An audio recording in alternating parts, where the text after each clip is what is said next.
Okay, so for this part, I'm going to show you how to copy an angle. So first you'll have to do a segment. Actually, you'll have to do a ray. So you'll have point and an arrow. And you will label it X. Next, you'll have to take your compass and put it on the vertex of the original angle. So this would be the pointy part on your compass if you're using the 2-arm one. Then you will use,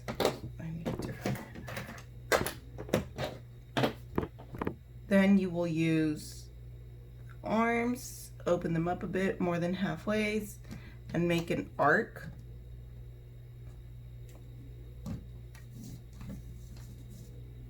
On the original, and then go over to the new vertex X and make that same arc without changing the size of the arms. Okay, so you have 2 arcs, which I think this one needs to be a little bit bigger.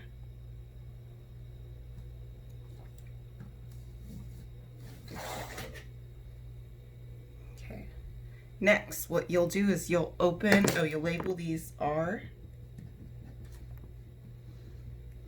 and T. So I'm just using the same variables from the instructions on the previous slide. Okay, so now you will open up the arms, or you will use this compass if you have one of these to measure the length of R and T. Okay, so I have the center here on R, and all I did was open up the slider so that I could see R through one of these circles here. So I want to make sure that I line up R with one of these circles here, which is there. Okay, so now that I have that, I am going to take that over to here, to this point. We'll call this Z. So I'll put the opening there at Z, and I will make a new arc there. So now where the intersection of those 2 arcs, I will connect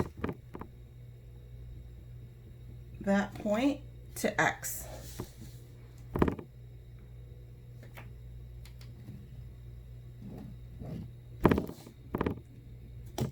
And now you have a copy of the original angle. So now let me go ahead and draw this one. So now for that one, I'm going to show you a slightly different way. Actually, it's not going to be different, it's just going to be facing a different direction.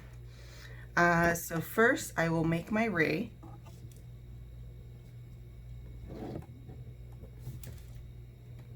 So there's the point, there's the arrow, we'll label that X.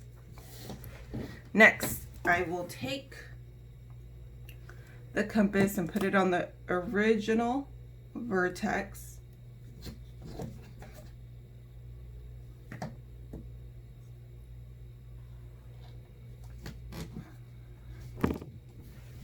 Let me get on this side.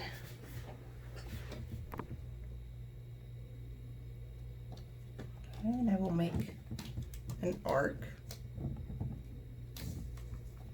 And then I will make an arc from X as well.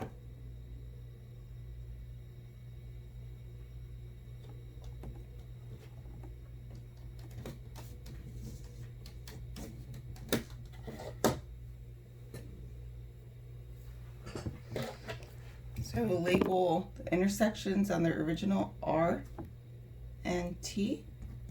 And if you're using a 2-arms compass, you will open them up far enough so that you have the point and the pencil on R and then the other one on T.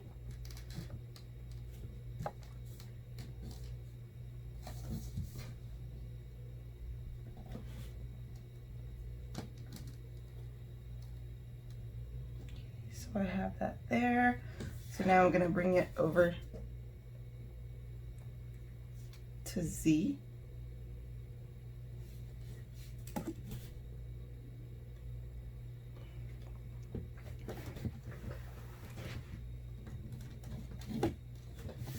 Okay, so there where I have the intersection of the two arcs, I will make a point and connect it to X.